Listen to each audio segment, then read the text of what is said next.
இவங்கெல்லாம் என்ன பண்ணுறானுங்க? ஃபேஷன் ஷோ பண்ணுறானுங்களா? இல்லை முடியலையா உடம்புக்கு? சரி வாங்க பார்ப்போம். நமக்கு எல்லாருக்குமே அத்லெட்டிக்ஸ்னால் என்னென்னு தெரியும்.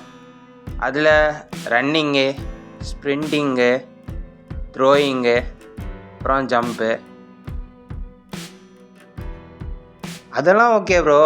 ரேஸ் வாக்னால் என்னென்னு சொல்லுங்கள். ரேஸ் வாக்கிங் வந்து ஒரு லாங் டிஸ்டன்ஸ் ஈவெண்ட் அத்லெட்டிக்ஸில். ரன்னிங்க்கும் இதுக்கும் ரொம்பவே வித்தியாசம் இருக்குது. மென் அண்ட் உமனுக்கு வந்து 20 கிலோமீட்டரும் 35 கிலோமீட்டரும் இருக்குது. அப்படின்னா இந்த கிரவுண்ட் தெரியுதுல்ல இமேஜில், அந்த கிரவுண்டை நீங்கள் ஒரு ரவுண்ட் சுற்றிங்கன்னா 400 மீட்ரு. அது 20 கிலோமீட்டர் நீங்கள் நடக்கணும்னா 50 ரவுண்ட் நடக்கணும். இதுக்கு முன்னாடி 50 கிலோமீட்டர் இருந்துச்சு, அதை ட்ராப் பண்ணிவிட்டு இப்போ 35 கிலோமீட்டர் மிக்ஸ்டு மேரத்தான் டேல வந்து இன்ட்ரடியூஸ் பண்ணியிருக்காங்க.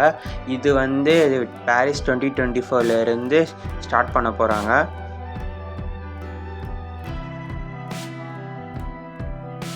இப்போ வந்து ரன்னிங்க்கும் ரேஸ் வாக்கிங்க்கும் டிஃப்ரென்ஸ் பார்க்கலாம்.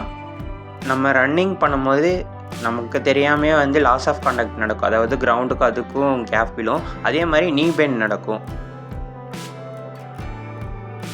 ஆனால் ரேஸ் வாக்கில் அப்படி இல்லை. எப்பயுமே வந்து ஒரு கால் வந்து கிரவுண்டில் இருக்கணும், அப்புறம் வந்து ஸ்ட்ரெயிட் காமிச்சிட்டு தான் அடுத்த லெக்கை வந்து லேண்ட் பண்ணணும்.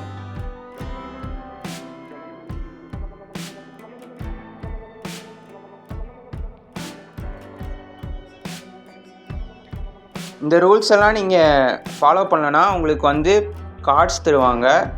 ஒரு ஜட்ஜி வந்து ஒரு கார்டு தான் தர முடியும். அந்த மாதிரி 3 ஜட்ஜிக்கிட்ட நீங்கள் வாங்கினீங்கன்னா டைம் பெனால்ட்டி வாங்குவீங்க.